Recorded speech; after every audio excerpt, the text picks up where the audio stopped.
OK, bah, je savais pas que j'allais passer juste après Airtable, mais ça tombe assez bien parce que, Podio, c'est un petit peu le grand frère timide d'Airtable. C'est, l'outil qui reste un petit peu en retrait, pendant que, le petit frère charismatique, est sous les projecteurs.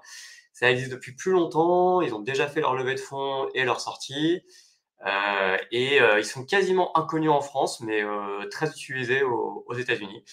Donc, je vais vous montrer à quoi ça ressemble tout de suite. Hop.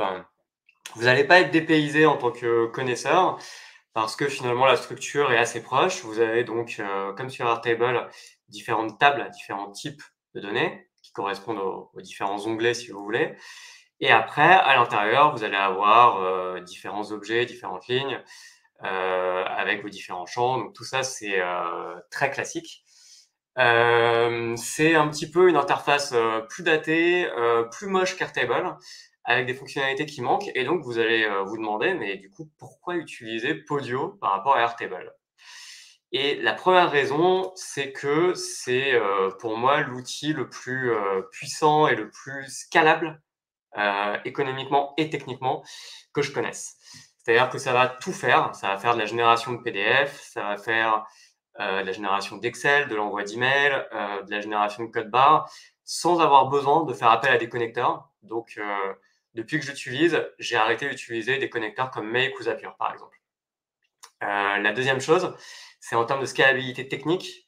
Vous commencez direct avec 500 000 lignes en limite sur des applications, sur des tables, pardon, là où je crois que Airtable, ils sont plutôt autour de 50 000 ou 100 000 sur les plans basiques et il faut aller jusqu'au plan entreprise pour avoir ce genre de limite.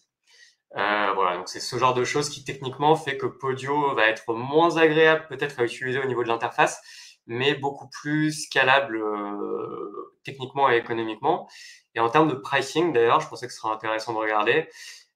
C'est du vol, mais dans l'autre sens. C'est-à-dire que vous débloquez toutes les possibilités, c'est vraiment l'équivalent d'un plan Enterprise pour 24 $ par mois par utilisateur. Je crois que c'était une question dans les commentaires sur le coût par abonnement de chaque outil. Donc là, on est sur quelque chose d'assez scalable.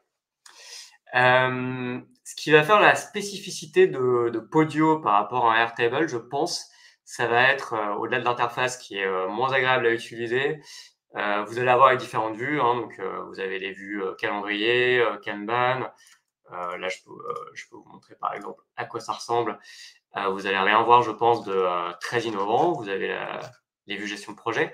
Mais c'est dans les automatisations qui sont sous le capot que vous allez avoir beaucoup de différences. Donc, si je prends la partie automatisation, vous avez un espace un petit peu à part qui est le back-end de Podio où vous allez pouvoir créer vos différentes automatisations. Et là, déjà, au niveau des déclencheurs, vous voyez que vous allez avoir énormément d'options. Donc, quand un nouveau commentaire est créé, quand un champ date arrive à échéance ou arrive à expiration, ou un champ date plus 30 jours, moins 15 jours, quand une tâche est complétée, quand un document est signé, parce qu'il y a des intégrations directes avec de la signature électronique, quand un document est uploadé, etc., etc. Ensuite, au niveau des actions, vous allez pouvoir, donc je vous parlais de la génération de PDF, vous avez une interface très facile à utiliser où vous pouvez générer des rapports, insérer vos variables et du coup faire plein de choses que vous pouvez aussi faire avec Airtable, hein, de ce que j'ai compris pour être clair, mais avec des connecteurs ou en utilisant la fonction script. Là, je dirais que si vous n'avez pas envie de vous mettre à coder et à écrire des scripts, vous pouvez aller beaucoup plus loin dans les briques que Podio vous met à disposition. Je peux vous montrer quelques autres exemples. Donc là, vous voyez la diversité en fait des actions que vous pouvez faire. Créer des tâches, ajouter des commentaires, créer des PDF, updater et aussi aller chercher des objets liés à votre objet en cours et les lister. Et là, pareil, vous allez avoir des possibilités beaucoup plus poussées. Donc, je ne veux pas trop me perdre dans le jargon technique, mais la grosse différence pour moi, c'est dans les possibilités d'automatisation.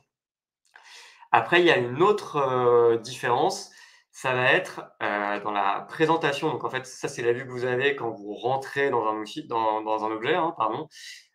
Vous cliquez et vous allez avoir cette vue-là qui s'affiche. Et vous allez avoir ce qu'on appelle des champs calculés, qui remplacent un petit peu les formules de Airtable, où vous pouvez directement mettre du JavaScript. Et là, pour le coup, vous avez une liberté assez incroyable dans ce que vous pouvez faire avec.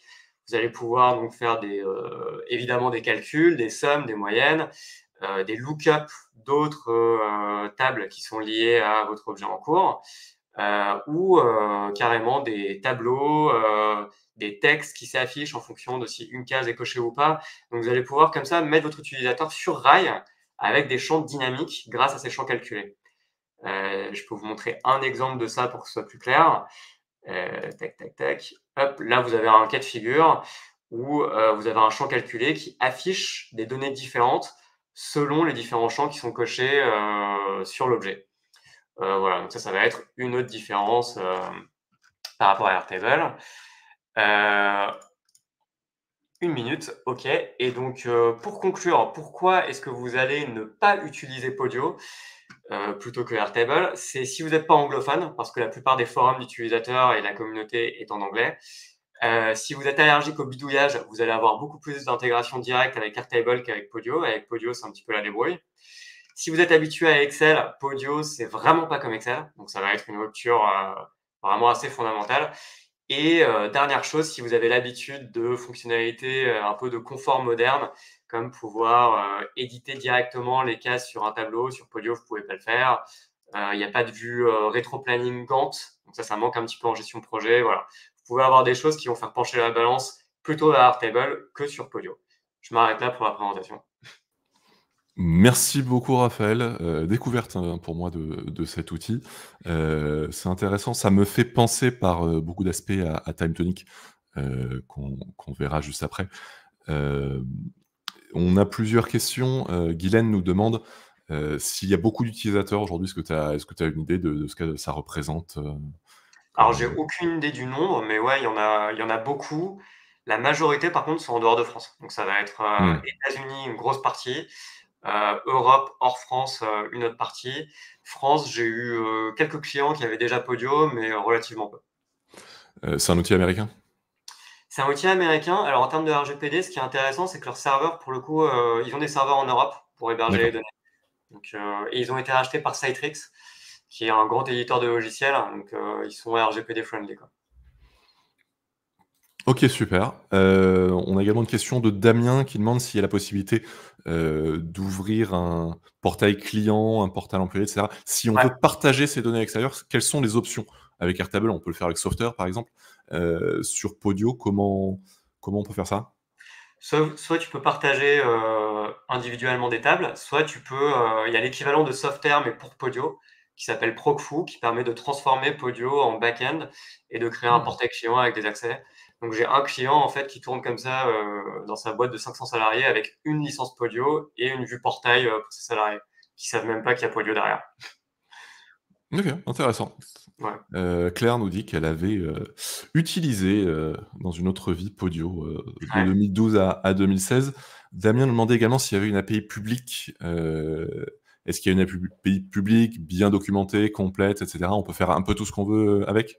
Ouais, il y a une API publique. Je l'ai très rarement utilisée parce que les automatisations sont très puissantes en elles-mêmes. Ouais, c'est un outil vraiment tout en un? Ouais, vraiment tout en un. Et il y a d'ailleurs D'accord. des intégrations avec Zapier, Make, et cetera. Ouais, j'ai vu qu'il y avait une app Make effectivement, elles sont suffisamment complètes les applications Make, Zapier pour faire ce que tu veux ou c'est vraiment, comme on le voit parfois, le strict minimum, Non, je pense que ça te permet de faire ce que tu veux, mais en réalité, j'en ai très peu besoin.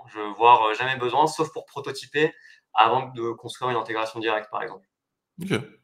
Intéressant, donc c'est aussi un changement de philosophie, ce qui se comprend aussi dans la mesure où c'était un outil qui est antérieur et qui a peut-être essayé plutôt de se rapprocher, d'Airtable par l'interface et cetera sur certains aspects, mais qui avait sa propre logique déjà avant et Tout à fait, ils se marketent pas OK. du tout comme outil no-code, en fait, Mmh. antérieur à Airtable. Ils ont pas vraiment surfé sur cette vague et je pense que leur clientèle, est plus, moins start-up et plus, corporate, groupe un peu mature. OK. Une dernière question sur la communauté, tu en parlais rapidement. Mmh. Il y a du monde dans cette communauté, c'est possible d'avoir du support, donc anglophone tu disais surtout, mais quand tu as des questions, tu as des gens pour y répondre? il y a toujours des gens pour y répondre, la communauté est hyper active, du coup, on peut prendre des blocs de code déjà faits par d'autres et les copier-coller, enfin, on n'est jamais bloqué. Par contre, vraiment, il faut être anglophone. C'est-à-dire que la communauté française, il n'y a même pas de forum à ce que je sache en français, donc si vous Mmh. parlez pas anglais, ça va être compliqué. Ouais. Par contre, pour le client, l'interface est bien traduite, donc ça, il n'y a pas de souci. D'accord. Au passage, je crois qu'il y a même pas de canal sur Cirque No Code France, donc si quelqu'un veut demander la création d'un canal Podio, vous êtes, bien entendu les bienvenus. Merci beaucoup en tout cas Raphaël, pour cette présentation,